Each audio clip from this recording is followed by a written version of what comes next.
This is Mike Mozart of Jeepers Media on YouTube, and I've got a secret. It's a deep, dark secret. I'm telling you, you're going to be one of the first to find out.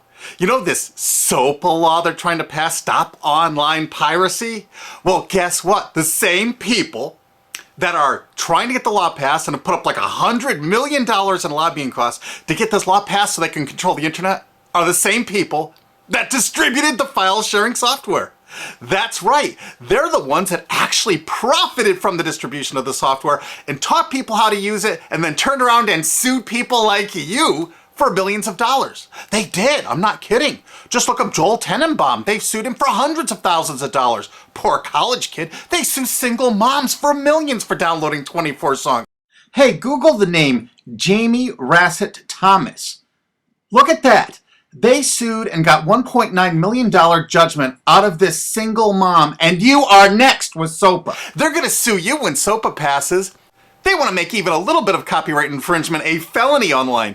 If you do like a little karaoke song, or you have your wedding's first dance, you have a copyrighted song, they want to make you a felon and put you in jail and sue you for hundreds of thousands of dollars. They've done it before to little innocent kids. And you think, oh, I'm not in the United States, I'm fine. No, they're passing this law so they can send in the troops to arrest you and shut down websites in your country too. No kidding. Hey, if you don't believe me, look at this article. British student faces extradition to US over copyright infringement. A 23-year-old British computer student faces possible extradition to the US for linking to copyrighted content on his website. He didn't even post copyrighted material. The student, Richard O'Dwyer, was accused of copyright infringement after setting up a website, TV Shack, which had links to thousands of movies and TV shows, but did not host them. He just linked to them. But our government, under Obama, sent in the U.S. Department of Immigration. They're insisting that the UK ship him to the United States so we can put him in prison for 5 years. And what he did is not illegal in the UK. But our government is insisting, and they may even storm England to get him, to bring him to justice here. They're going to use this to take over the internet and shut down sites like YouTube and Twitter and all your favorites so they can control it, so you have to watch their lame-ass, worthless TV shows. But you know what? I've got the secret to stopping it, and you're going to help me do it, right? Now, don't disappoint me. You got to do your part. Because once the lawmakers find out about this, I think they're going to stop that law. But if you're listening to those hearings, you know, it's all about online piracy, like downloading movies and TV shows and stuff like that. But who do you think, but come here. Who do you think really caused all that piracy, huh? Was it all these kids? No. They needed the tools to do it. Who distributed those tools? Guess who? CBS Television? The CNET division of CBS had almost the exclusive distribution of things like LimeWire, Kazaa, Morpheus, BitTorrent, Azurius, Vooz. CNET, Download.com, and ZDNet are divisions of CBS Interactive, which is owned by CBS Viacom. CNET distributed these little widgets that you would click on those sites. CNET would host the software on their own servers after they've tested it for effectiveness, after their editors approved all the copy and all the pictures, after they tested it thoroughly to make sure it worked perfectly. Then they'd allow it on their site, and they'd give people this widget, because the more downloads that appear on CNET's charts. Because at one time, CNET was a very popular site, and they wanted to be on those charts, so people would say, ooh, the most popular download of the day, I want to be there. Right now you're saying, hey, a lot of other sites had that software besides CNET. Oh yeah, they did. It was co-branded with CNET. That's right. They made deals where they would distribute their content on sites like AOL, MSNBC, ESPN, Disney'sGo.com. Hey, now it's time to wake up. These Sopa supporters, most of them distributed the file sharing software and taught people how to use it.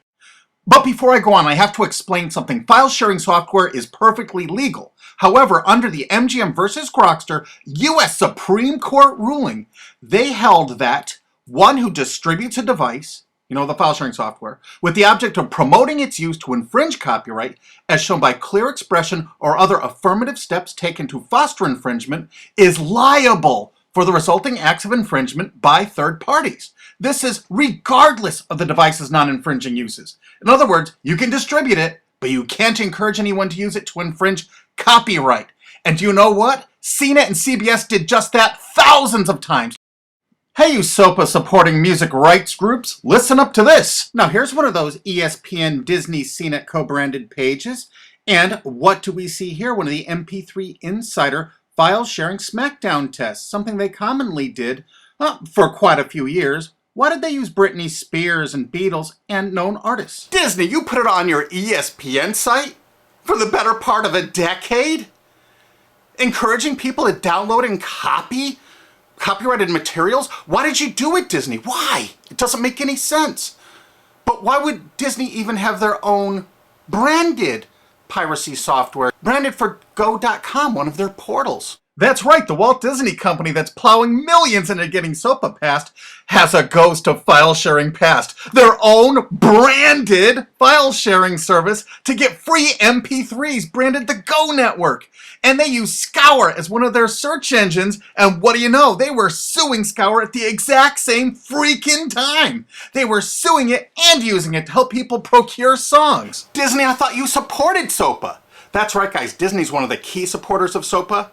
And enjoyed a decade-long distribution deal with CNET for all those downloads. Another one of the key supporters of SOPA, Warner. The Warner Corporation distributed this software through their AOL portal for years and made a bundle doing it. They distributed Kazaa, for God's sakes, BitTorrent. They did them all. AOL? Oh, no, you didn't, AOL, because you were part of Time Warner. They're leading the charge for SOPA. And did you know that the co-founder of CNET, Shelby Bonney, was actually on the board of directors and the chairman of the board of CNET and on the board of directors of Warner Music Group at the same time, distributing all this file sharing software while Warner was actually distributing this material through their AOL portal. It just doesn't make any sense. Why would they do that?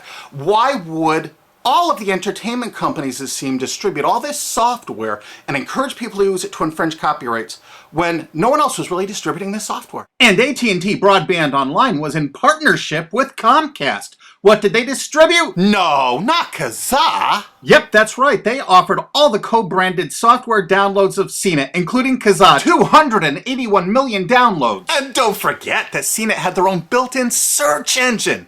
That's right, it was used for finding MP3s. And to make it even easier, you didn't even have to leave CNET's site. Nope. They actually helped you out by suggesting people like the Beatles or Beck's Loser song. That's right, CBS CNET's Search.com offered the easiest way to find free MP3s. Look at this, they even show you how to get Beck's song Loser, one of the ones that Joel Tenenbaum was sued over. And look, they had presets for YouTube, Britney Spears, and Madonna, and returned results like this that were a simple right click away and downloaded right from CNET's own cozy little site, so you never had to leave. You can get music for Rush, Incubus, Lenny Kravitz, and more. They maintained this for years as a piracy system. And you simply just push find, and it returned embedded links that you would right-click on and download the songs directly from CNET. They made hundreds of millions of dollars doing this, guys. Hundreds of millions of dollars, while suing kids for using it exactly as they instructed. You got a lot of splaining to do, CBS. A lot of splaining. We can't wait for Discovery. NBC was a big investor in CNET. Bet you didn't know that. And Paul G. Allen from Microsoft, he was a big investor in CNET. And one of the biggest distributors of file sharing software co-branded with CNET with all the reviews was Microsoft, the MSN network, and the Microsoft website itself. Look at these examples. And they co-branded all of CNET's content, including those product reviews, using real songs to find out which was the most effective way to steal the music. Of course, real titles, real names, and they covered Grokster, Morpheus, Kazaa, BitTorrent, everyone. They used known copyrighted songs. They used known copyrighted material to test and show the effectiveness of this software. They left those reviews up for over a decade, linking directly to the software downloads. What do you think the intent was? Can you say inducement? And of course, LimeWire. LimeWire too? And Microsoft also distributed the content directly from Microsoft.com co-branded and made distribution deals for a profit with Kazaa. No way. Well, Microsoft themselves distributed BitTorrent right on their MSN site. They featured it, their proud investment. It's strange how the content licensing partners for BitTorrent just happen to be most of the people supporting SOPA. And they know it was used for piracy. The CNET writers admitted that it was the king of piracy online, that you could use it to procure copyrighted materials. They advertise that fact all the time in their editorial copy with hot links to go download it so you can get the material yourself. And let's not forget that CNET distributed all the DRM removal equipment. That's right, Download.com is a division of CNET. And what they did is they distributed DRM removal software for everything. Blu-ray, video games, just about everything. Now, book publishers are some of the biggest supporters of SOPA because there's a lot of piracy of ebooks going on online. Of course there is, because CNET and ZDNet distributed all the DRM removal software to strip the DRM out of those books. That's why there's so much piracy. They offered a cornucopia of DRM removal software for everything. Why would one of the big entertainment companies, CBS Viacom, that's leading the charge for SOPA, distribute this material? To create an aura of copyright infringement. So when they go in to see these lawmakers like these senators and congressmen, they're going to say, look at all the piracy. There's so much piracy going on. We know because we caused it all to happen ourselves so that we can control the internet. That's absolutely what happened, and you need to get this video through to every lawmaker in the world. I'm counting on you to do it. And you think that's not going to make a difference? If those lawmakers see this video and the evidence we have, they're going to say, whoa, these are all the people that sent lobbyists into my office this week about all this piracy. Why the hell have they been distributing this software for a decade as the exclusive distributors? The virtual exclusive distributors. Why would they do such a thing? They're doing it to control the internet, guys. And you have one chance to stop them before this all passes. And this is it. You want to be a hero, you get this to as many lawmakers in your country, attorney general's offices in your state, your senators, congressmen if you're in the United States, or the lawmakers in England, Australia, whatever country you're in. You're going to find out that CNET, ZDNet, that division of CBS, has offices in like 50 countries around the world. There's 50 different entities to sue for your country to recover damages. You have to get this video to every lawmaker in the world, even in your own country, because in your own country, I know your country's cash strapped and they're going to come after you taxpayers like to get more money for their treasuries. Why not just sue the people that distributed the piracy software and caused all the piracy to happen? We've already been contacted by a half a dozen countries. We're giving them all the evidence we got, which is tens of thousands of pages, actually over 100,000, I think. It's hard to keep count. There's so much evidence. And all this evidence was gleaned from public sources on the internet. There's no secret hidden documents here. I just asked the lawmakers to drag these people into court, show them this evidence and say, why did you do it? How come you're here before us getting us to pass these laws when you were the ones that were the only ones that distributed the software at all and you profited from it? What did you expect was going to happen? They were going to use it to trade baby pictures? Hell no. Their own testimony in court for years in copyright infringement lawsuits said specifically the software was only used for copyright infringement. And they knew it.